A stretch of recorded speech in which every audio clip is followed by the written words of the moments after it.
What is up, fellow sickos? I am Dan Favale coming at you with my certified fantabulous co-host, Mr. Grant Hughes. We are here to talk about the influx of NBA injuries and some of the teams, not all. We've talked so much about the Magic, for instance, following Banchero, but some of the teams that we haven't really focused on a ton and that are impacted by these injuries. But first, because this might be a rough podcast for some, Grant, how the heck are you? Can you shed some silver lining for the listeners who are about to embark on what could be a pretty pessimistic journey?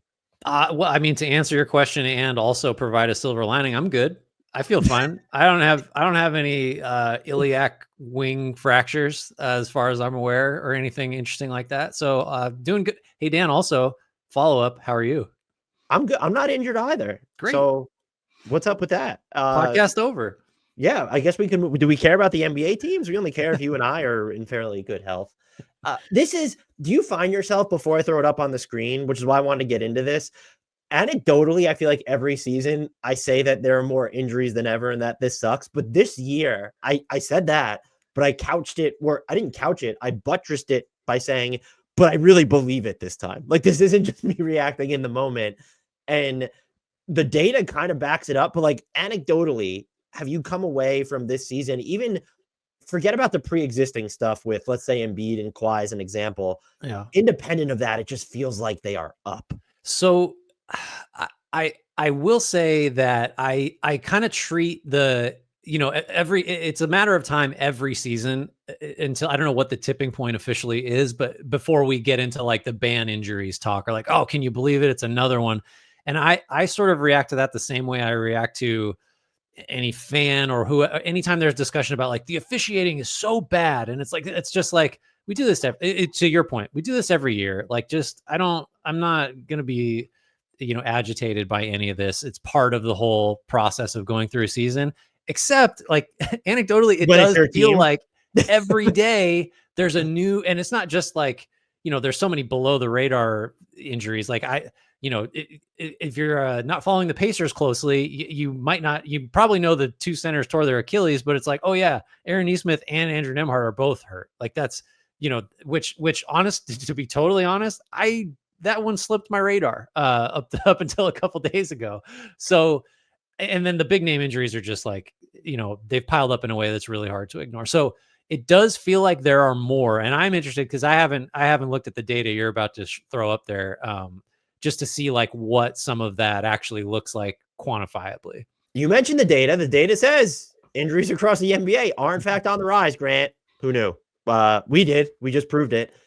Some of this is interesting. So Tom Haberstroh of Yahoo Sports, where I got this is where I pulled a lot of the stuff I wrote about and put it up on screen.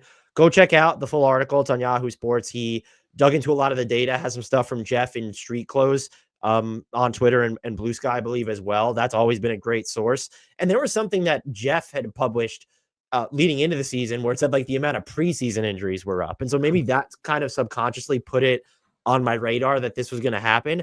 The first thing that stood out though, Grant, so in year 2 of the NBA's player participation policy, star players are on pace to miss over 1,000 games this season, with games missed by star players up 24% compared to this time last year. That's a lot. Yeah, that's not anecdotal. That's pretty straightforward statistical proof.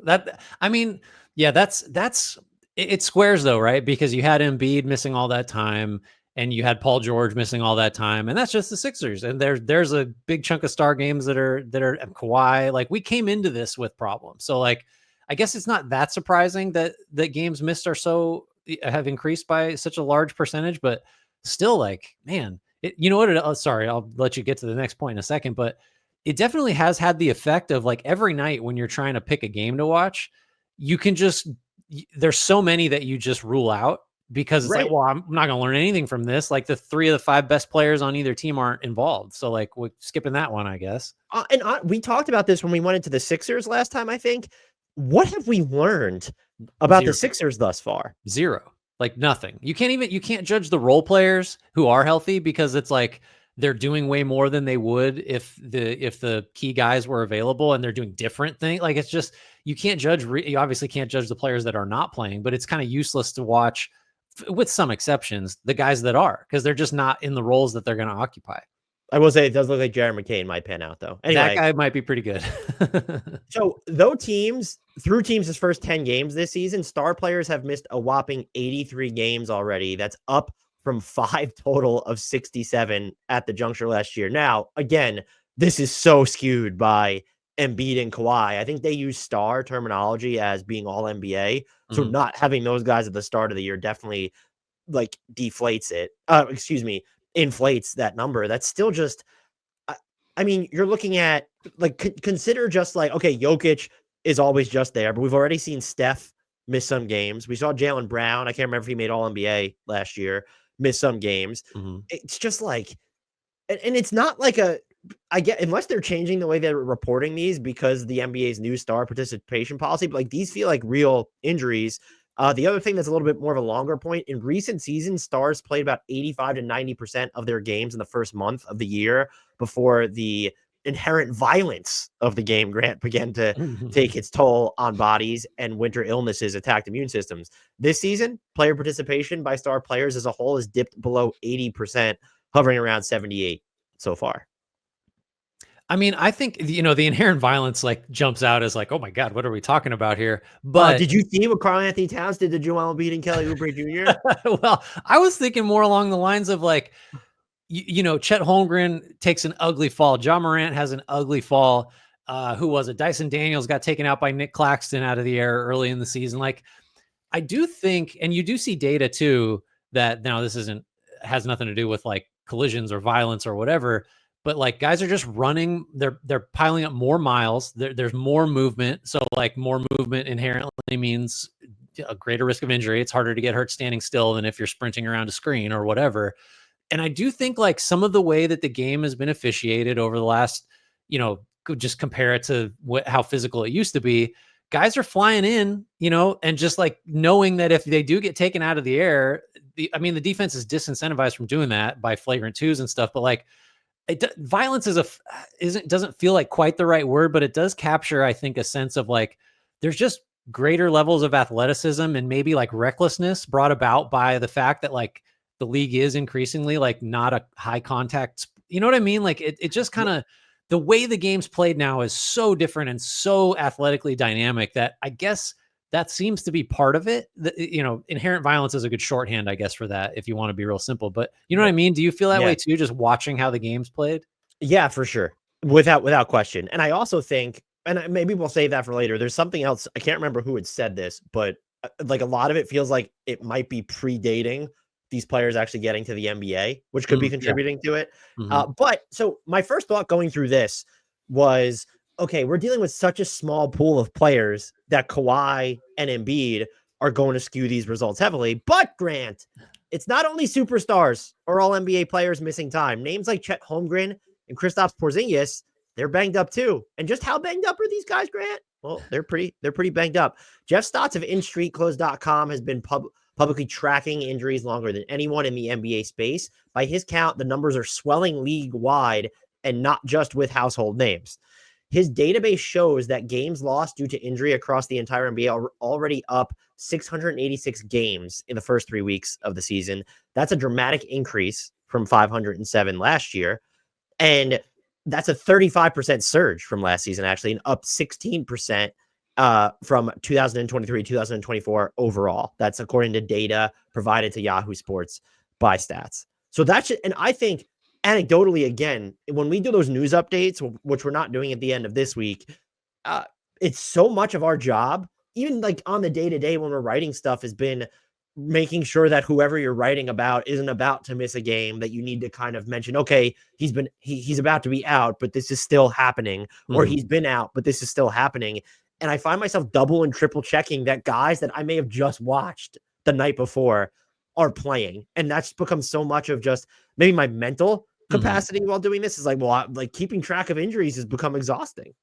I wonder too, if what we're seeing, like guys like, it's maybe part of it is guys aren't actually like getting hurt more. It's just that when injuries do happen, teams and maybe even the players themselves and whoever their like strength and conditioning, their own individual teams, because a lot of these higher profile guys like have their own trainer that's like on the staff. maybe they're just being more careful because everybody's looking at it as like a marathon, not a sprint. Like, oh, this sprained ankle might have been something you'd play on after missing a game, 10 years ago or 2 years ago. And now it's like, that's a week, that's 2 weeks. And it's precautionary. This is just total spitballing, but the numbers have been so different that, like, I don't know, it can't just be that guys are getting hurt more. It's got to be some other contributing factor of just maybe more, like, be more careful with the same number of injuries or something like that. Well, this is probably I cannot remember who said this, but this is probably the space for it is they're contributing to this or believe that there's a symptom of these players. And I don't know how much that pertains. I mean, someone like Joel Embiid, it necessarily doesn't, but I don't know how much it resonates with someone like Kawhi if the era was the same then. But when you're looking at somebody like Ja Morant as an example, or Zion Williamson, younger guys like Tyrese Haliburton, all of a sudden dealing with, we're going to talk about the Pacers in a little bit, dealing with all the, like, dealing with back stuff now, the hamstring stuff last year. It's not, again, there's not necessarily any proof to this, but their thought process is these guys are playing so much from such a young age now because people are gearing their entire training, even necessarily before they get to the AAU circuit, or like the AAU circuits are just so all consuming when these guys are coming up and you're playing how many times a week, practicing how many times a week. And I think I've even seen some kids, some people with kids, and we've even talked about this because you have kids. Again, just anecdotally, it feels like you're rushing them from one sporting activity to the next. And when it's just leisure and you're not trying to push them towards collegiate and professional levels, it's probably a little bit different. But if you think it's exhausting just kind of doing it as a leisure extracurricular thing, imagine what it's like at the level of when someone spots someone at the age of 9 and they've decided, like, oh, their path is going to be professional basketball player. And so I do wonder just how much of it is, even before they get to college or the NBA, is they're just playing too much. And there's extra, you mentioned wear and tear before. Okay, the wear and tear on their bodies on the NBA is one thing, but what about the wear and tear they're accumulating before? Yeah, I can definitely remember coming across several similar, I don't know that I'd call them studies, but it's more like anecdotes of doctors that will look at like an 18-year-old AAU circuit player's knees and say, like, this guy's got the knees of a 38-year-old already, type of thing. And that's got to do with specialization at an early age. Like that is a real thing where kids are being pushed earlier and earlier to be like, this is the sport you play, period. So and especially if you're a high level basketball player, like, a McDonald's All-American level or whatever, like, you're not playing, very rarely are you also doing anything else. It's one thing all the time. And if you're in a, competitive AAU level, it's like you are playing a half dozen games every weekend or whatever it is, just like, that's just bound to have wear and tear effects. I mean, it seems like the takeaway here is you should grow up in an Eastern European or in a European country and like chariot race horses or whatever it is Jokic does, because he never gets hurt. I think that's the takeaway. You're going to want to do some kind of equestrian event as your second pastime because that keeps you healthy. I don't know what to make of this final point from, it's not even a point. He's just relaying data from Habistrow, but it has to do with the, like, people consuming the game this year. And the injury problem looms large in the audience data, according to Sports Media Watch tracking. ESPN games in the opening weeks of the season have seen a 34% decline from the comparable point last year, with 600,000 fans tuning out on average. TNT games are down 14% over the first 2 weeks. Now, he did mention this too within his piece. I don't know how much of that is impacted because we were in an election cycle and maybe people are consuming differently. I also still don't. I probably do need to dig deeper. I'm not someone who necessarily cares about ratings. Maybe it is a good sort of indicator of the health of the league. And we can get into all sorts of directions on that and the coverage of it.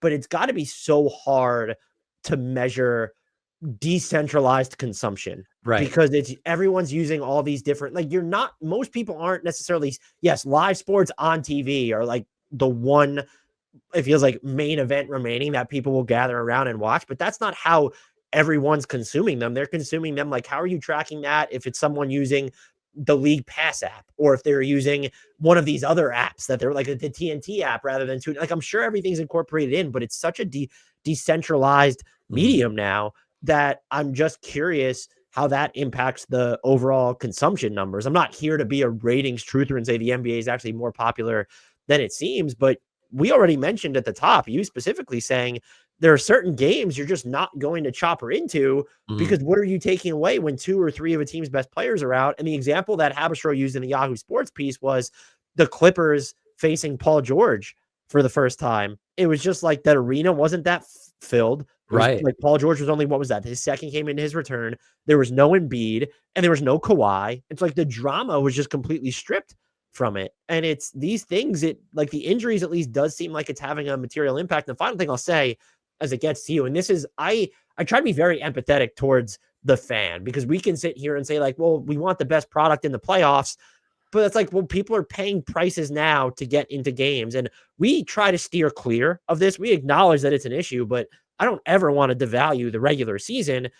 But when you're dealing with all these injuries or load management cycles, you are inherently devaluing the regular season. And our fans just sort of wisening up to, are they going to be less likely to purchase tickets in advance of games?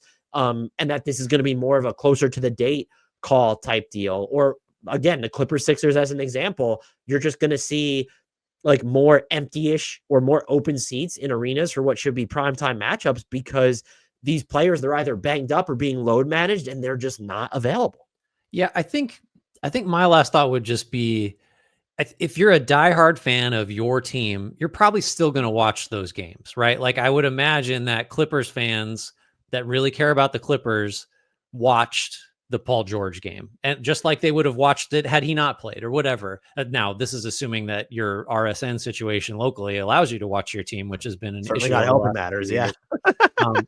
But I do think like casual has such a pejorative connotation, but like a fan that doesn't care who wins when Dallas plays Phoenix, but that's the national game, like is just less likely to sit down and watch that game on broadcast or cable or like on the big network than they are to like check the box score or have whatever highlights they need to see delivered to their phone from whichever app they choose to use. Like I think to me that rings most true. And the injuries factor into that. You're watching your team, whether they're hurt or not, but you're not tuning in to see Dallas Phoenix if Luka doesn't play or if Durant. I mean, Luka's healthy-ish now. He's fighting through a groin injury, but like Kevin always Durant's bleeding, it seems like. But yeah, always bleeding. Sure, yeah, that was gnarly against the Warriors. Just like clean that thing up. Does that make sense? I think it's like the national fan that might previously have watched like both TNT games or whatever or ESPN games is just gonna like, yeah, I'll watch my team on my local network or whatever, and then I'll just like catch up on this other stuff. I don't, it's not my favorite thing. I honestly think, and look, people should go join our Discord or if they're already in it and sound off. I don't know that, I won't say that people let's say if you're a Pacers fan or a Celtics fan or a Mavericks fan in our Discord or a Clippers fan, whatever, do you actually value what we have to say about your team that you've probably seen more games of for the most part? Because we're covering the entire league, or do you listen to us because you'd rather that's how you keep pace with the rest of the league? I would honestly argue it's probably closer to I hope people want to hear our opinions on everything. Otherwise, what are you doing here? I will say though, and I don't want to get into the quality of the coverage, but that is part of the reason, by the way, why I will defend Reggie Miller to no end, is that because he is one of the announcers on these national outlets. I mean, we're employed by them, but still, he seems genuinely excited about the game. And I appreciate that. But when we're always, the NBA is always going to be up against, like, I don't like when people compare it to the NFL, for instance, even when it comes to the approach to coverage. The scarcity of product in the NFL doesn't just work to drumming up interest. I think it works towards making coverage more instructive, more educational, because there's more time. Look at the pauses in between plays to educate fans. Now, do I think the NBA and media partners have failed on a lot of level to, this is what we're delivering people, like, and now that's what they've been conditioned to consume? Sure. So I'm not saying that the coverage is perfect, but this comes back to injuries in the sense that you are never going to have high stakes in the rate, like mid-season, the NBA Cup as an example. I like it. I fave it. It seems like the courts are different. People don't like them. People are talking. It seems like they're watching. Point differential matters. Hashtag, what do we say? Just try shit. Try shit. I fave it. But when you're never going to have that scarcity of product. Even in the playoffs, it's best of 7. It's not single, which is why the NBA Cup is interesting, because you get to a knockout stage. But when you're not benefiting from a scarcity of product, I do think it increases the importance of your main players being available more. especially if you're going to have media members. And even if we've said it, I'm sure we've said in the past, if we're going to degrade the value of the regular season by saying there's too many games where that it's okay that Joel Embiid never plays in a back-to-back again because we only care about the playoffs, you need to figure out a way to drive interest and stakes in the regular season. And right now, just the way I look at it, like the only thing kind of separating that, well, not separating them, but you need good availability from not just the quote unquote all NBA guys, but Paolo Banchero's an up and coming name who probably would have been party crashing the back end of some MVP ballots right now if he never has the oblique injury. And I'm not trying to, imply a causation to any individual case, but when there's so many games and there is just an inherent low stakes to these things like that. I'm not saying the regular season should suck, but it inherently, like, there's 17 games in the NFL versus 82 in the NBA, and you have more than half the teams getting into some type of postseason. So, like, yes, at the end of the year, there's all these races, and you can go back to like, oh, the margins were so slim, but you're not doing a good job of captivating that in the moment. And if you're not doing a good job of that, like, then you just need the really good players to play, because that's a way of driving up interest. Yeah, and I'd say too that, like, if we're not concern trolling, but if you want to get worried about this, the injuries as they relate to declining viewership or whatever, it's that nobody knows how to fix this, or at least nobody has a solution that's actually going to be implemented, because cutting the number of games is just like, I don't know what it will take for that, but it's not coming down the pike anytime soon. And so, like, nobody has a good answer for, if this is a problem. I have yet to see someone say, here's the solution. Cause we, like, already, I mean, now it had to do with trying to get a better TV deal, but like the NBA already kind of flip-flopped on like, well, we're not sure if rest or load management actually helps or not. Like, I do think there is some sincere uncertainty in that, even if they're maybe incentivized to say, to kind of backtrack because they want Amazon and whoever to spend money. But you know what I mean? Like, there's no clear solve. Like, what is this? Hey guys, don't get hurt. Try not getting hurt. And the other thing, by the way, too, is like, there is just statistically speaking, like, there's data to back up, like, okay, the second end of back-to-backs, when you play in both, like, players and teams tend to not fare as well. And I get it. It's these guys are getting paid a bunch of money to play in all these games, but there is something to, well, don't you also want to see the best product? I'm not saying that nobody should sit back-to-backs. It'd be cool if we just didn't have back-to-backs, but I know the NBA is not going to lower the number of games. They've taken strides to lower the number of back-to-backs. I don't like the disingenuous framing of power through the injuries, or when you do sit out. Joel Embiid as an example. Like, do we believe that he hates basketball and just doesn't want to play? Right. So I don't like it when people boil it, because I understand people want to make this binary or simplify it, because we all want solutions, or be able to, like, that's the problem and that's how you fix it. But it's not, throw some Windex on it, spray it with some Windex and let's move on. Like, it's just not, it doesn't work like that. I don't have an answer.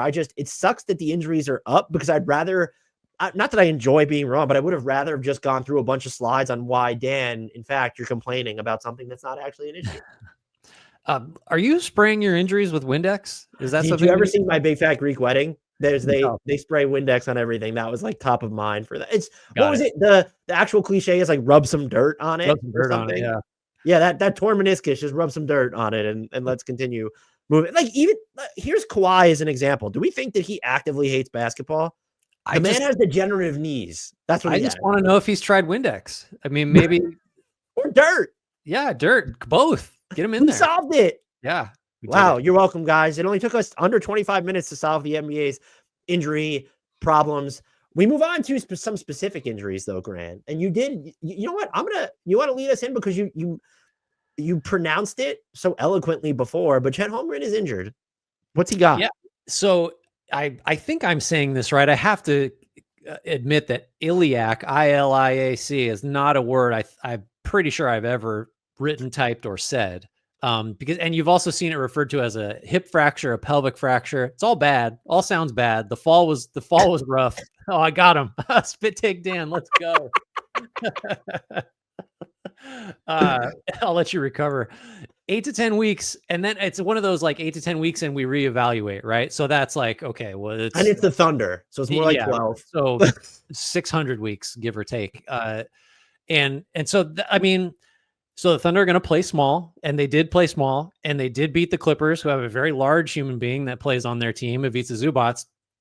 And so Who far so good. But did you But see any of that game? Just very well, quickly, because there were moments where he was able to punish, like, but then there was just other moments yeah, where it's like, what is going on the here? first play of the game was a dump in, and that didn't work. But then in the second half, it really got it looked more how it should in the Yeah, second half when the Clippers just like, we can't go away from this. He's got 6 inches on every guy that's going to guard him, and what 50 pounds probably if it's Jalen Williams. So here's the good news is the Thunder so far this season. Now that we're recording this Wednesday, this may change, but you get the gist of it. They're plus 10.4 net rating without Chet on the floor.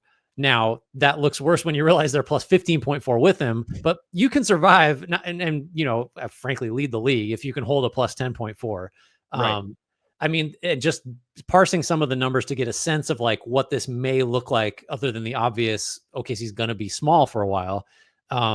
Most of Holmgren's impact on this team has been on the defensive end. If you're just looking at the numbers, he seems pretty clearly linked to suppressing opponent free throw rate, opponent effective field goal percentage, and just knocks offensive ratings down. All those, he's like a top 10% guy in terms of on-off impact. Early season, noisy stuff, but still like it squares with what you see from him, which is just monstrous defensive impact. It's interesting. Like, this is a team that is on pace to be one of, if not the best defense statistically in league history. And They're down to number 2, sadly. right. In And league history. and then that's because their worst 2 defensive games of the year were their last 2, the one in which Holmgren got hurt and didn't play the rest of it, and the one against the Clippers. So like and here's where, if we're talking about problems without solutions, at least until Hartenstein comes back, they give up a 40.5% offensive rebound rate to the Clippers. So the Clippers are getting back 4 out of 10 of their own misses, which is the worst figure the Thunder have posted all year. They're a bad rebounding team with Chet Holmgren. Yeah. I do think, like, if you want to catastrophize before they get guys back, when they're just going to be small, and we could talk about how long that'll be and what other fixes there might be. Like, I feel more confident in saying the Thunder are going to get absolutely smoked on the boards and probably lose games because of giving up second chance points or not ending possessions with rebounds. That I feel certain of. Everything else is like, well, maybe they're just going to be disruptive enough and fast enough and trap enough to survive. But that one is like, there's not a solve for that, because the nastier you get with your trapping defense and scrambling around and trying to create turnovers, just the more out of position you are to rebound. And if you're already smaller, like, you're just, screwed twice over there. Yeah, it's interesting that they're still in like this, what is it, the 78th percentile of defensive efficiency without Chet, even though without Chet, they rank in the 15th percentile of defensive rebounding rate. And maybe just they have experience, because as you mentioned, they're still pretty bad at rebounding with him on the court. And so their ability to create chaos in the half court is probably their biggest strength. When you look at the concern level of what they do, they just have so much versatility in guys who are either comfortable guarding up or just so physical or just so frenetic that they're going to figure out, if this were the playoffs, yes, we'd be at DEFCON 1. My concern level is just, all right, well, like, they have Kenrich Williams back. They're eventually, I don't know what the timeline is for Isaiah Hartenstein. Well, we know what the timeline is, but we just haven't, we're not there yet. And then they also do at some point, maybe Jay will be coming back. So they clearly have the time. They'll be able to buy time. I don't think okay, maybe they'll lose some games because they don't have Chet, but I'm not super concerned. Right. I do wonder, but given the uncertainty around Holmgren's timeline coming back, because 8 to 10 weeks is okay. So they're going to reevaluate him basically at the start of 2025. And then does he need a ramp up from there? Could it take more time? Is this a team that needs to just get another actual big? I know that if you're fully healthy, you can play smaller with Kenrich Williams. But do you think that they need to go out there and get another actual big? My next bullet point is, I was going to ask you the same question. Like, do they need to make a trade? What the hell are all these assets for if you're not going to just go use them on a guy that clearly would fill a need? My instinct, though, is no. I don't think you need to. I think what you're in search of is a stopgap, and there are plenty of centers that can come in and give you 15 minutes and maybe defend the rim and rebound a little bit, which is really kind of what you're asking for. And here's the thing too. So I got those timeline. I looked up the timeline. So Jay Will he aggravated a hamstring strain towards the end of October, and the word was reevaluated 4 to 6 weeks. So that's that's, mid-December maybe. And then Hartenstein had the hand fracture, Yeah. 5 to 6 week timeline as of October 17th. So we're at the 4-ish week mark for him. So you really might only be talking about a couple of weeks where the Thunder really are just threadbare at the 5, and you can just go pick up a scrap heap guy if what's over 2 weeks. What are they going to play? 6 games, 7 games, maybe. So I don't feel like there's a huge urgent need for a trade, especially since, like, look, you're paying Hartenstein like a high end starter, basically. Right. So, like, when he's back, like, yeah, play that dude 34 minutes. Like, that should be okay. He should be in shape. It's a hand injury. So he's been able to condition it. I don't think the ramp up is like an issue for him. The Holmgren part of it, though. So the reason you might make a trade, I don't think they need to.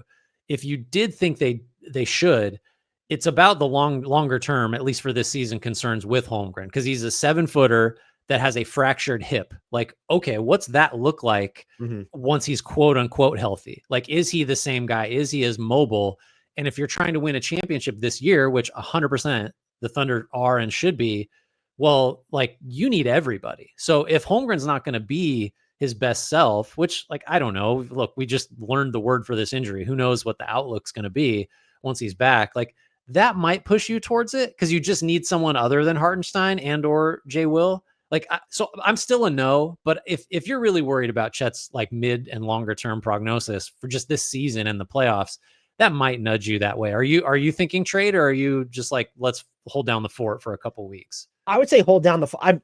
We need to disagree more. But you need to figure out, like, okay, are you worried about him being out longer, or are you more worried about just longer term leading into the playoffs? Does this say anything about the way his body's made up, where he is just so big and long and mobile that he's never going to fill out to a degree where a fall isn't going to be, in theory, more catastrophic than it is for someone that has more meat or girth, or like someone like Isaiah Hartenstein. I mean, who's huge, but just like when you look at the way that Chet's built, like Isaiah Hartenstein's not as mobile as Chet Holmgren. And just easier to knock Holmgren out of the air. Right. Like that's another factor too. Like if you're worried about that, and it's okay, well, we really need to, like, this needs to be more than breaking case of emergency type of third center, like someone who's the upgrade over Jay Will and Kenrich Williams and Aaron Wiggins or Jalen Williams, whoever's like you consider your small ball center. But they do run into some interesting issues, because I was looking at this. Everyone's like, go out there and trade for so-and-so. And it's, they could trade whoever they want. But when you get into, or they could trade for whoever they want, excuse me. But then you get into matching salaries, and it's, well, who to this team do you think doesn't matter enough that you would give up for, let's say, at best, your third big? And as of right now, like, it's Ousmane Dieng. And then I guess if you're getting a different big, do you throw Kenrich Williams into there? Probably not, because they're looking to give you small ball. So then do you consider Jay Will, who makes peanuts? It's, if you're giving up Ousmane Dieng because of how flexible you are, you can take back a $10 million player right now.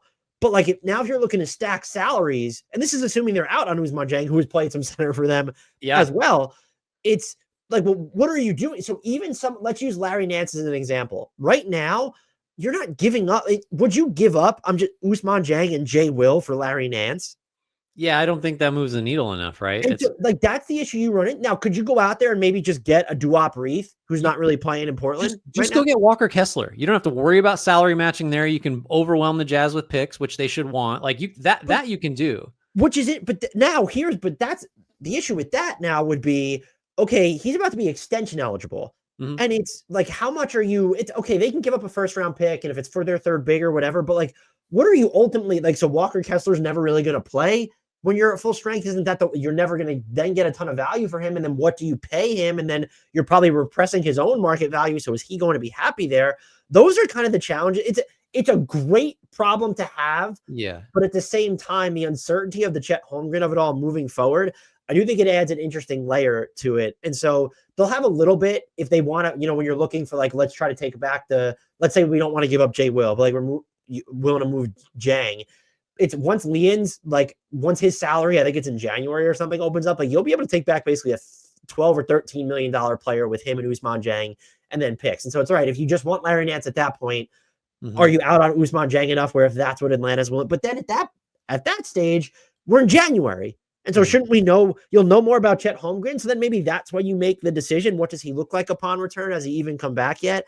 This team is built to hold down the fort. But I think in terms of you meant the word I keep circling back to is how do you feel long term? Is it just we're going to get Hartenstein back? So even if there is a disaster scenario with Chet, we're going to be fine anyway. I don't know. That does change your 4-out spacing. Your 5-out spacing model a little bit. If Hartenstein's all of a sudden the main guy, I'm going to wrap up before I throw it back to you with this. It's just a little weird because I'm not concerned in the interim, but it is unsettling. I would say just when you're trying to scale ahead. Yeah, I think, and really like the macro part of this that I'm like kind of sticking in my brain, even though I'm saying I don't think a trade is necessarily the obvious decision.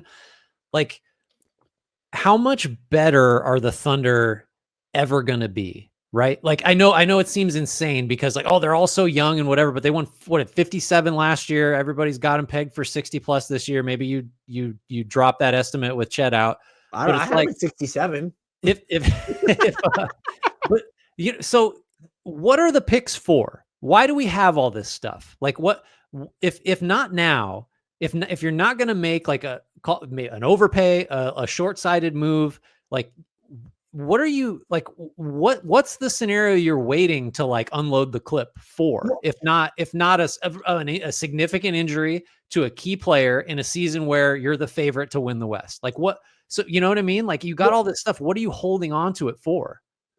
I honestly think it's more so. It's not, to me, it's not an issue of the picks. It's the finances. It's the players because so they could take in someone and they have someone they could waive, but like you could take in someone via the room exception that you still have. But now we're talking, okay, like what is that, $7-8 million?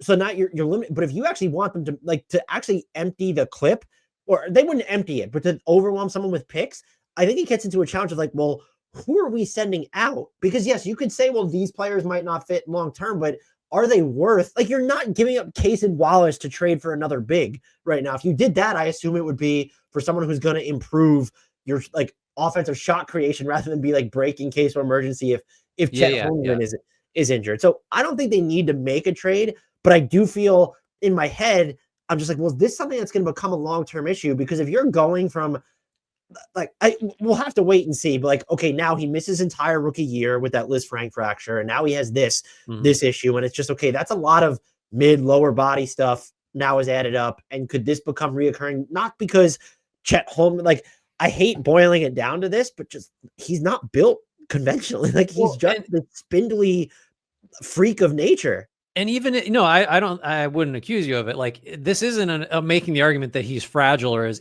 quote unquote injury prone. It's just an acknowledgement that he's had now 2 significant injuries. And it's like, that's going to have effects down the line, one way or the other. We'll talk about another player that had an injury when we get to the Pacers that might be having some kinetic chain, like kind of stuff happening too. So like, once you're hurt, it's just, that's a problem going forward, like pretty much full stop. It's not like, oh, because you've been hurt before, you're the type of person that gets hurt. It's like, that's just, they compound. Do you think in retrospect that this might have been caked into the Isaiah Hartenstein calculus, where we kind of assumed it was a matter of opportunity and they clearly needed more girth and you could play them together? But I wonder how much of it was, well, we just had a full season of healthy Chet Holmgren and that was great. But like, if this happens, yeah, he's still on his rookie deals, but he's still making a good amount of money, but it's easier to pay $30+ million for the next 2 years, at least, to Hartenstein with that 3rd-year team option. I do wonder how much something like this was part of that calculus, and it just, the timing of Hartenstein also being injured, it's just like, that's why that logic falls by the wayside a little bit. Well, it's like we just got a full season of a healthy Chet Holmgren, and he's now played 50% of his career games. Because like, you also had a full season of 0 Chet Holmgren because of injury. So yeah, I hadn't thought about that. But yeah, if you're the Thunder, wouldn't it make sense, given you've already had a guy lose a season, to like, let's backstop a little bit. Let's make sure, and we got the resources, so why not? Yeah, I think that checks out to me. Moral of the story is, you said you want to do a concern meter. I'm probably like 1 to 10. 10 is most concerned. Short term, I'm a 1. Long term, I'm probably moving in the 4 to 5 range, where it's okay, this is something I'm going to be monitoring, and then I will further couch it with this. Like, if we get to January and it doesn't look like he's coming back, in like, okay, let's say the 8 to 10 weeks are up, and then it's okay, he's going to be reevaluated again in a few weeks. He's going to ramp up and go from there. That might be when you start to revisit. All right, does it make sense to go get a Larry Nance or to roll the dice on an RW3? It'll cost you picks, and maybe it'll probably cost you at least one player you don't necessarily want to give up. That would be when I would reevaluate. Like in the interim, if you want to go sign Bismack Biyombo or you want to trade for Duop Reith, yeah, go be my guest. So I'm viewing it a little differently. I think the way you framed it makes sense for your ratings. I'm going a 6, and it's just the biggest reason is the Thunder are at a level competitively where like slight degradations and like their available talent really fucking matters, because like, okay, you need everything to beat Boston or to beat Dallas or whoever you play in the playoffs. It's, Boston in the finals, Cleveland, whoever it ends up being, like you can't be missing or have like a diminished version of a player as important as Holmgren. So because the stakes are so high for them, the concern level for me is a little higher. I can't go higher than 6 just because they've got all these outs. He's their third best player. Maybe like he's 2A or 2B or whatever. And it's an 8 to 10 week. The season's not over. But like, I do think it's an issue just because of how high they are in the league, like power structure, and what like any kind of consequential injury actually means for them. This next team that is up, Grant, no stranger to injuries. The Memphis Grizzlies, Ja Morant suffered, what did they call it? You have the exact terminology down. I was just going to call it a hip injury. I don't have it for Ja, but there was some funky wording. It is where it's a hip injury. It was a weird fall. Did you see the fall? It was very awkward. It was awkward. I think the word pelvic is being thrown around, which a lot of pelvic injuries this year. So who else had a pelvic injury? Someone do a study on that. We've got a lot of hip and thigh injuries, it feels like. Yeah. Wasn't Quickly's injury was a pelvic injury, right? Yes, that's what it was. It was Quickly. So Ja Morant, they didn't provide a timeline for like a strict timeline for his return. He's considered week to week was the terminology they used, correct? Yeah. That sucks. But this is all happening with Desmond Bane has now missed a few games. Marcus Smart has been bad, and he's still dealing with that ankle sprain. Gigi Jackson has yet to play this season. Vince Williams Jr. has yet to play this season. They're running 97-man rotations under Taylor Jenkins. And the list of injuries will just continue to stack up.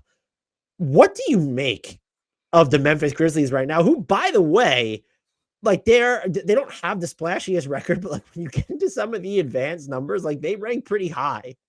Real high. So they're 7-4 as we're recording. It's like, so injuries are the story again, but I don't know, to stress the metaphor, like the ending is different because they're 7-4. Last year, there was just like, oh my God, the wheels came off and everything just was, they lost 8 out of 10 games they played for a long stretch.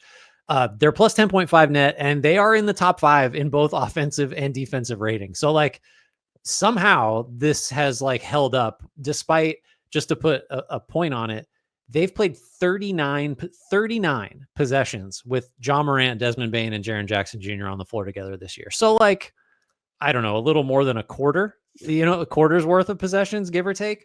Wild. And so some of those numbers are juiced because they got a couple of recent blowouts that destroyed the Trailblazers the other night. But still, like without Ja and Desmond Bane, Ja, right? So yeah, you still get credit for that. And so what's happened is, somebody in the scouting department just needs a raise and a promotion because the Grizzlies are just finding guys. And now they kind of did it last year with Williams and Gigi Jackson, but this is different. So the 3 that I'm focusing on here that are kind of keeping things functional in no particular order: Jay Huff, Scottie Pippen Jr., both, cast-offs from the Lakers, kind of funnily enough, and rookie Jalen Wells. These 3 guys have all played major roles. A couple of them have started for, long stretches here. And really like have been positive NBA players after being like beyond afterthoughts. And then like, what was Wells, the 39th pick? So you're just like, okay, this guy he's going to be on the roster. There's no way he's going to play. Now, I want to start with Wells because I do think like Huff got the buzz early because it's like, oh, where did this guy come from? This incredible dunk. He blocks shots. He shoots threes. Wells to me looks like a guy he's an NBA rotation player with starter upside just going forward. He's got 6'8", depending where you look, 6'7" or 6'8" frame, averaging 11 points, 39% from 3. Like just watching the tape of him, which I did before we started talking, I think the thing that jumps out most to me is like, it's the number of like second effort defensive plays that he makes where it's like, oh, he's beat and then he comes back and blocks a shot, or he runs a little harder in transition to like get in somebody's way. That kind of stuff I think is just going to be there. Like I maybe the shooting cools off. I don't know, maybe not, but like he just looks to me like someone that you could start him for a lot of teams, and the Grizzlies are starting him, but like that's just, he's an NBA player. He's an NBA wing with like almost all the tools you'd want. And then Scottie Pippen Jr., really good defensive player, averaging 12 and 6, making 44% of his threes. Jay Huff making 48% of his threes, blocking 2 shots a game. Like these guys have all played major roles. It is worth noting though, that like this is a small sample size / early season caveat, a disclaimer. We need like a button to push for that to have it pop up. But like the Grizzlies get smoked on defense whenever Pippen or Huff are in the game. That's got more to do with opponents making threes. So like, we just can't look at the on-off stuff yet and trust it. But man, like those 3 guys, once Memphis is healthy, you assume they'll still have roles. And then this team is deep, like all of a sudden, right? Like, or maybe if Marcus Smart just can't play anymore or whatever, Jackson or Vince Williams aren't, turned back into pumpkins, like you just have a normal roster. But if some of the stuff from last year carries over, the big names get healthy and you still get production from these 3, it's like, oh, okay. So Memphis is now just one of the deepest teams in the league. So, I mean, we could talk about the concern level, or if there's anything you want to focus on from my extended spiel. Like, I do think both the fact that they've played this well to this point and the fact that this rotation could look really good, really deep, really interesting once everyone's back. Like you got to feel pretty good about Memphis. It's certainly relative to what it looked like last year when everybody got hurt. Yeah, I'd love to have a little bit more clarity on the Ja stuff, but their depth is insane right now. And Scottie Pippen Jr. at one point was basically leading the league in assists thrown off drives. Like, and I like to just have that sort of have that as a contingency when not only is Marcus Smart injured, but he's bad. Yeah. And I think when you're watching this team too, what I would be curious about, also what helps, by the way, Zach Edey's been playing better. Well, off to a rough start. He's just looked a lot better since then. Luke Kennard, by the way, finally back as well too. That was someone who hadn't played the entire season. But I find myself going through all the bodies and I'm asking, well, how do you button up this rotation if you're ever at full strength? I think you could make the case that, well, they're just never going to be at full strength. They understand that reality and this is how it's going to be. But like we've talked about, I mentioned them at the top, like Gigi Jackson, Vince Williams have yet to play. And those are guys who make a lot of sense on this team, or were very important to them last year. And those were 2 players that I think coming into this year, certainly more than a Jay Huff or a Jalen Wells or a Scottie Pippen Jr., you were, well, they're going to need to contribute to like the best version of the Grizzlies. And now it's, well, how do you integrate them upon return? And I still think, look, some of the numbers aren't going to support this, but like the half court offense can still look very choppy. They're not a team that you're going to trust is like from these dead stops is going to be able to space the floor adequately, or maybe all of a sudden get to the right shots. At the same time, like all of these injuries, you mentioned growth from like the players who have either come out of nowhere or there's just not a huge sample size off which to work. I think we're really seeing the benefits from what Jaren Jackson Jr. specifically went through last year, where Desmond Bane had kind of been, by his second year, he was shouldered with more just self-creation responsibility. Jaren Jackson Jr., I think a lot of that was explored last year. Grant, this year, more of his baskets are going unassisted, and yet his efficiency is just better. His driving game, like, yeah, he's not playmaking out of it. He's not drawing a ton of fouls out of it, and he could still be a little turnover prone with that handle. He is shooting 65.8% on drives this year. And again, this is with a team that even when their offense is on, they don't have pristine spacing. It's like he just looks better operating through traffic. When you're actually looking at, so there are 83 players, Grant, that are averaging at least 7 drives per game. TJ McConnell, because of course, and Darius Garland, also because of course, are the only players shooting a higher clip on those drives from that group. So the Jaren Jackson Jr. growth is a huge deal here, because even if you're looking at this depth, but when you like are dealing with a banged up Desmond Bane and Marcus Smart and Ja Morant, like the depth that we just talked about, non-Jaren Jackson Jr., they are not carrying you offensive. Like Scottie Pippen Jr. is a playmaker, sure. But like what Jaren Jackson Jr. is able to do is just a self-starting scorer now, or even if you want to call him a more complicated play finisher, I think it was always going to be huge. But knowing the Grizzlies' injury history, like Ja Morant always feels like he's just dealing with stuff. No. It's massive. It's not just, it's just absolutely massive, to the full strength version of the Grizzlies, to the partial strength version of the Grizzlies, to the decimated version of the Grizzlies. So my concern for them in the regular season isn't high. They're always just going to win games. But to get to their peak, like, okay, we know what our rotation is with all our best players available. We've had enough sample to understand what the best lineups are in that situation, and we're just going to be ready to hit the gas come playoff time. That's the thing. Okay, you're getting all of this information on all these individuals, on what you can do, on your depth. How do you truncate that down to what would look like a championship contender come playoff time? Yeah. I think my concern level, just to jump to that, is like a 4.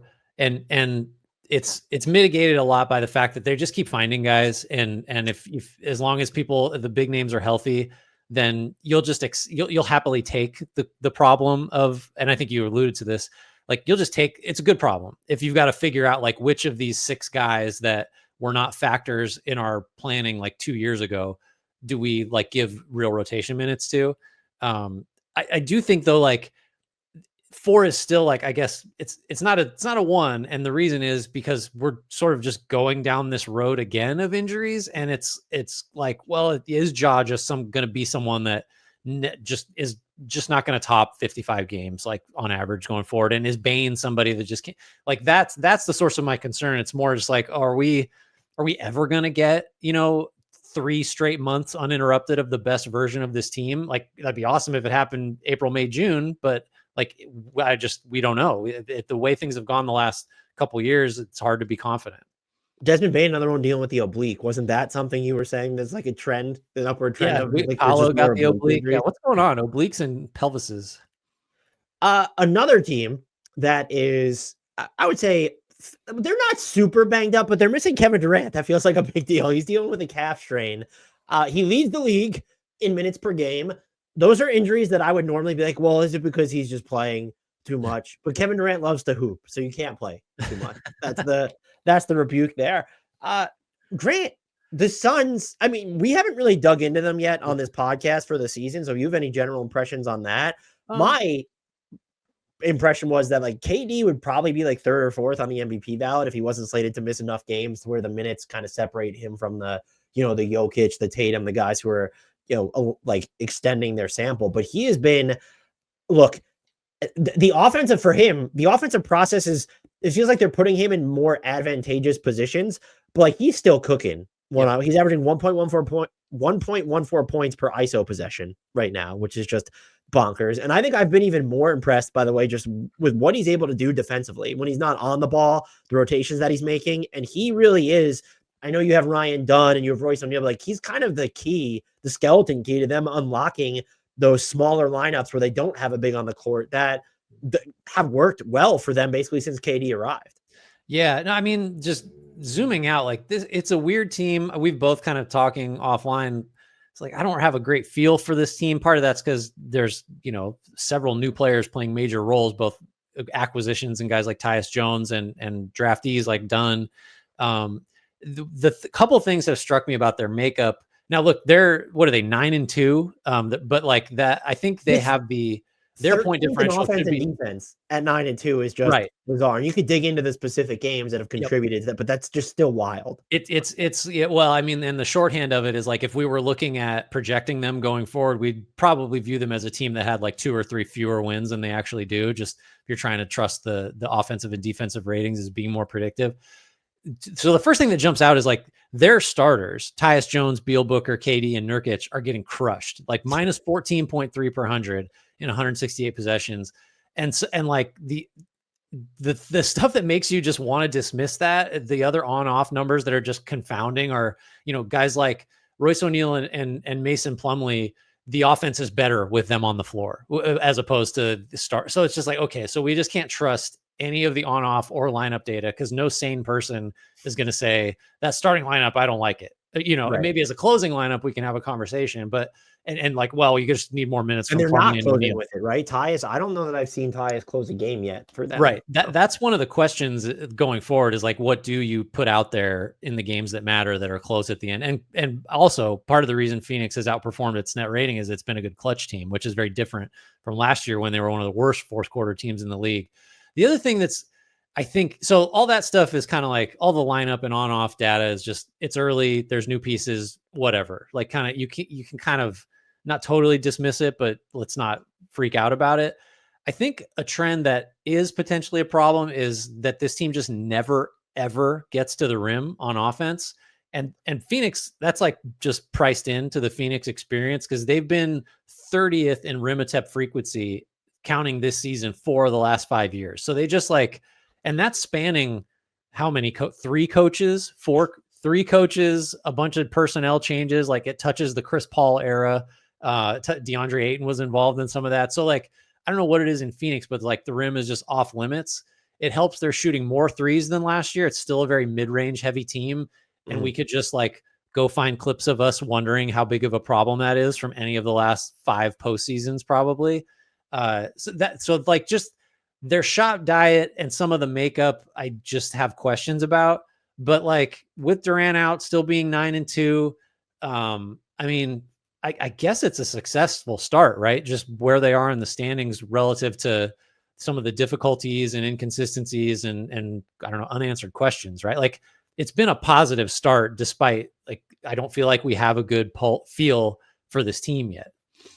Yeah, I would probably agree with everything you said there. I wondered too, like, are they one sort of alteration? Not that it's easy for them to make the alteration of just being elite, like in this one certain area where it's okay. Like if you had a better defensive center, I know Yusuf Nurkic's rim protection numbers are fine this year, but if you had a better defensive center, like how much better is the defense overall? To where you've kind of simplified the workload for KD for sure. And look, Bradley Beal, I feel like he's covered some really tough assignments there. Not that the center position is necessarily going to help with that.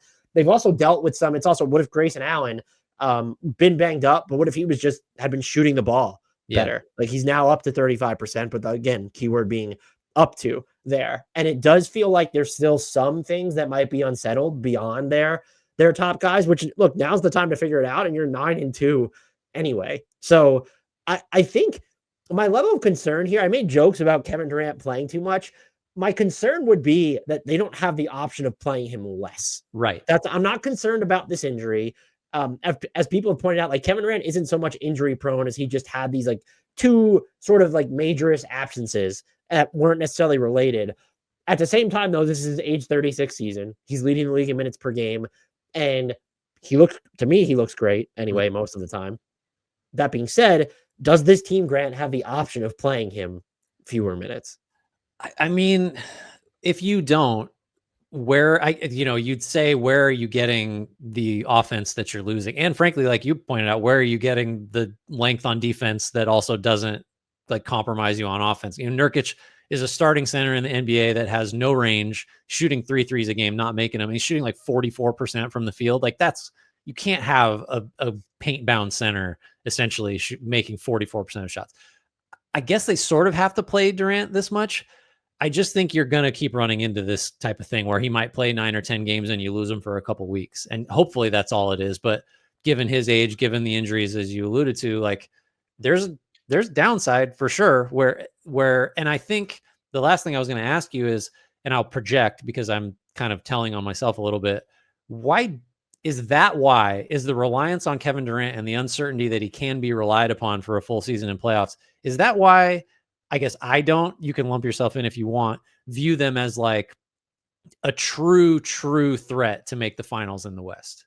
Like, I don't know what it is, but I don't see them even healthy being on like that top tier of like, oh yeah, they can make the finals. I don't know what it is. And I'm thinking maybe it's the reliance on a guy with Durant's mileage to have to play damn near 40 minutes for you to be. That's interesting. It might be, and I don't think that's unfair. No. But also how much of it is kind of skewed by by the way, I've seen some Devin Booker concern stumble across multiple timelines. I can't get there. The ball's just not going in. He's still the same guy. And he was fine against Utah. Like what was he, 11 of 20 from the floor against Utah? Yeah, he's fine. Devin Booker's not a guy that you need to be concerned about. So I know that we need to feign like concern sometimes. That's not a situation where you do, but like how much of that is just, okay, well, some of these guys are just going to start shooting better. Yusuf Nurkic might not be one of them, but these other guys like Allen, and let's use Allen and Booker as an example specifically. Those are 2 guys that are going to hit their shots at a higher clip, you would think.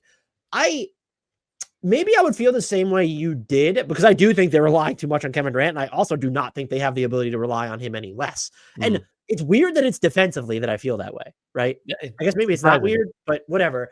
I have confidence probably that they would make a trade. But my bigger thing is, who has just run away with the West. I know that we just talked about the Thunder, and that would be the team too. And like the Nuggets have had some pretty high highs lately. Mm-hmm. We're dealing with the Holmgren injury in OKC, and there's been some unevenness offensively for them too. Like, who is running away with the West? Like, who is the team that you just don't view like they can't beat? Is it still Minnesota? I'm sure, but maybe.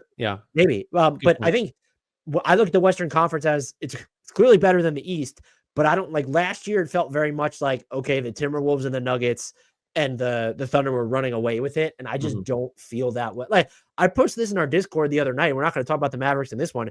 They're under 500 as we record this. And I feel fantastic about them. No problems. Yeah. No problems. We move on to our next team. We're going to talk some Indiana Pacers here, which they've been bitten by the injury bug. It's not to the degree when you're talking about some of these big names that have missed time, but you're looking at Tyrese Haliburton is playing through back stuff.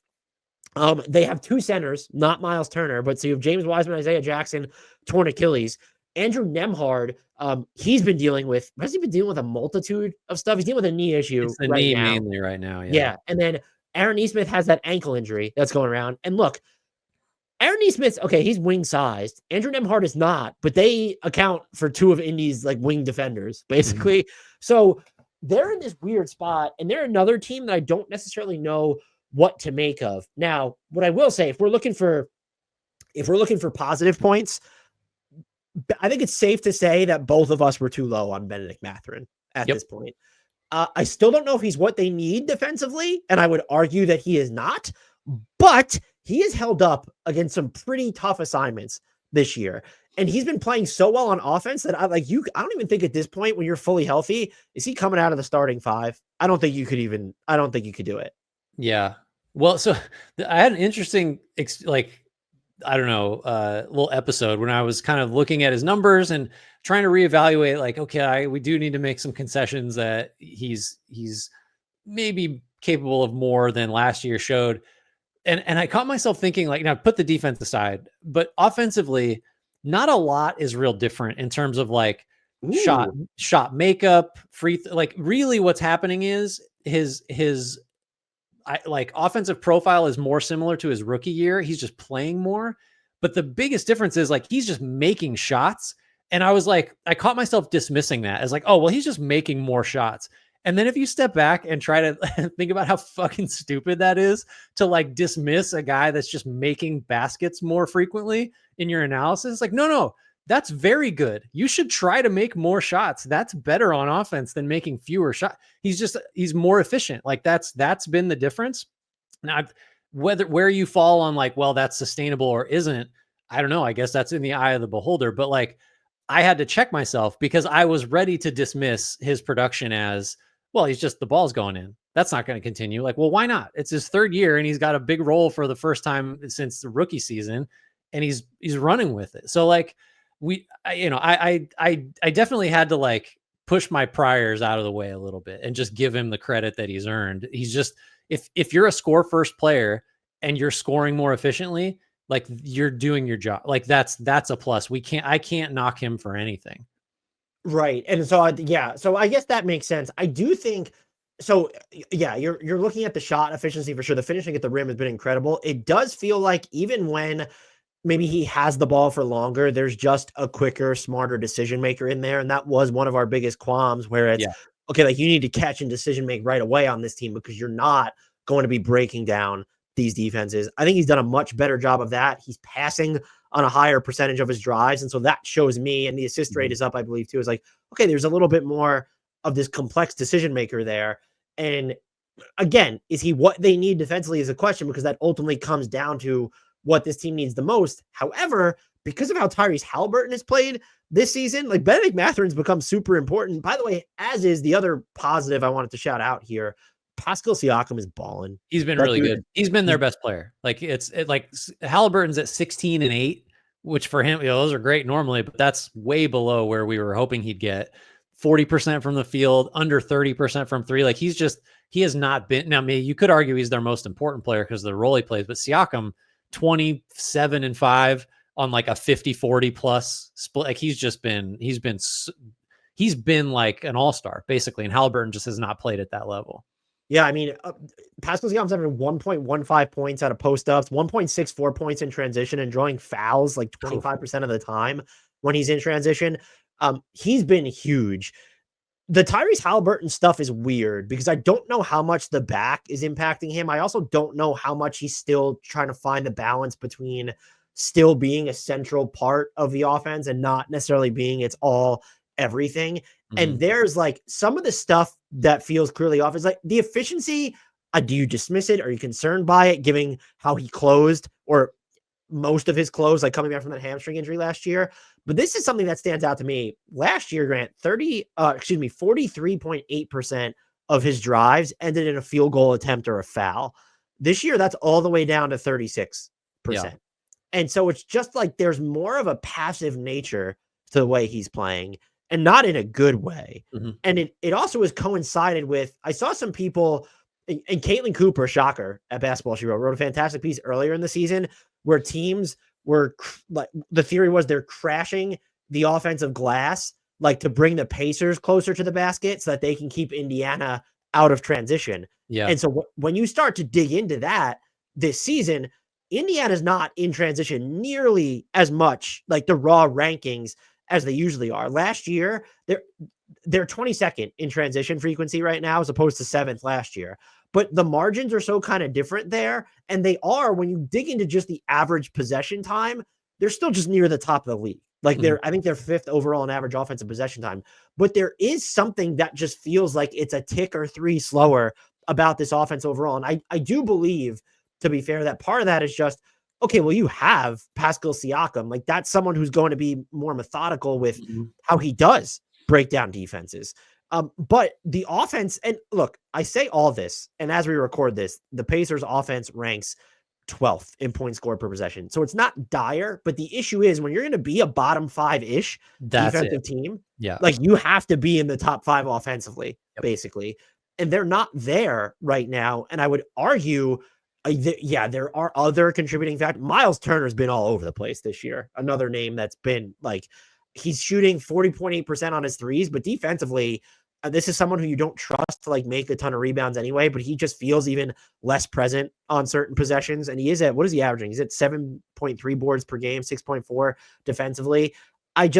His performances feel so up and down, more so than usual here. So there are other contributing factors to why the Pacers might be here, but it's also kind of, all right, let's just say Andrew Nembhard starts making more shots. Okay, great. And your center depth is kind of obliterated, but it does kind of come back to, if your margin for error is that thin to begin with, then it reinforces how important that Tyrese Haliburton being peak Tyrese Haliburton is. And I'm struggling how much to actually be concerned versus, well, if he's dealing with a back thing, that's an explanation. But then again, if he's dealing with a back thing, is that going to go away? Like, is he just going to play his way out of it?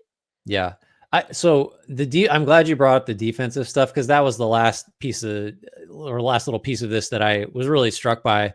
So, we understand the Pacers profile. You're dead on. Like, if you're going to be this bad defensively, your offense has to be equally, just as good on the other end to sort of break even or hope to do better than that. Their defensive profile, take shot location data, similar strengths, weaknesses, like all across the board. They basically look like the same defense as a year ago, except they've been really lucky that opponents are missing threes. So I do think there's downward mobility for this defense, which is really terrifying because the offense hasn't been as good to offset it. So that feeds into my concern level is higher for this team than any of the ones we've covered so far. And it's partly because mainly because the defense just does not look like it's going to be functional to the level it would need to be, but also because this is a team that, I don't think we did this, but plenty of people have said well, who else is in the top 4 in the East, or who can win a playoff round, or, this is a conference finalist again. Can they prove they're not the 21 Hawks? And it's man, if Haliburton is not the first half of last season Haliburton, and if the defense is just as bad, I don't know, man. What is this? Is this just a play-in team? Can they be, they're a 500 team so far, and they've had bad injury luck on and on, but I'm not seeing the upside. If the defense is going to be like this, and the offense is not going to be second best in the league or whatever it is, or like one of the biggest stories of the early season last year, which it was, then what kind of ceiling are we talking about? And it's just, to me, it's just not nearly as high as maybe optimists would have hoped. Yeah, and I don't know. Do you find any solace in knowing, okay, when you go through kind of what their core lineups would be, some of them are like league average or better on defense, and they're just notable net pluses, or just, well, if you're kind of dependent on these 3 or 4 makeups, we talked about margin for error that you just don't have. And I don't like thinking this way, but I'm looking at how well Benedict Mathurin has played. This isn't I want to make it clear, this isn't a Benedict Mathurin shortcoming thing. And I'm just wondering, to this point, it has mattered, but how much better does this version of Benedict Mathurin make the version of the Pacers that we saw last year? Because I don't think he's fixing, again, I think he's been better. I think he's had really good moments defensively. We saw some of those last year before his shoulder injury. But like, how much is even his quote unquote breakout or his improvement elevating their immediate ceiling? And I think some people would be inclined, and that might be where to close it here on them, is, well, that just ups his trade value because this team is ripe to make some sort of a consolidation trade. Yeah. I just find myself wondering, okay, well, like, who's the guy? Because you could talk about like the mid-end swing would be like a Dorian Finney-Smith type. That's not solving your rebounding. Is it going to solve all of your defensive issues? It gives you like just a more competent wing stopper or someone to move about the wings. Is this a team that would go all in after giving up draft equity for Pascal Siakam on someone else and kind of knowing maybe some of their payroll realities moving forward? I don't have the answer. And I think that's why my concern level is high, because I don't know. They are capable of doing many things from here. I want to make that clear. When you look at their assets, when you look at how good some of their individual players are, but when like we don't have this extended sample since Tyrese Haliburton's hamstring injury, effectively, of Tyrese Haliburton being the player we all believe him to be, it just throws me for such a whirl. And it's, look, this underscores how good of a trade they made with Pascal Siakam, though, just because of how instrumental he has been to keeping them afloat right now. Yeah, where are they without him? So my concern level is an 8. It's just like, because I just don't think the ceiling is where we hoped / thought / believed it might be. And to your point, like, what are you going to do to fit? Is a Miles Turner trade? Like, just, I mean, look, he's going to be a free agent. Like, that's part of it. But like, do you just need someone that's going to anchor a defense in a different way and control the boards and like all that kind of stuff? Like, like what is that? So I guess, but that's then the thing. Who is that? I don't know. Because now that you have Siakam, you don't want to lose the spacing element all the time. At least I know their backup centers weren't floor spacers, but you don't want to lose that spacing. So it's a huge challenge. I mean, like, Miles Turner can still be a very, like, he can be an impactful guy around the basket at the rim. Like, he can be very good, but is he overstretched? Is this a decline we're watching? Like, just the all over the placeness. Yeah. There's some verbiage for you of him is a little concerning. That's going to do it for this episode. I hope it wasn't too bleak. Thanks everybody for listening, for watching. If you're checking us out on YouTube, if you are checking us out on YouTube, make sure you're subscribed, that you've thumbs up all of our content, that you're leaving comments. That really helps the algorithm like us back. And wherever you're listening to this, make sure you're rating, reviewing, subscribing, 5 stars, telling friends, telling enemies, all that good stuff. Join our Discord. Links for that in YouTube and podcast description. That's going to do it. We'll be back with you again, recording later this week to go up shortly after that. Close as always. Shouts, Frank Ntilikina. Apologies, Jared Allen.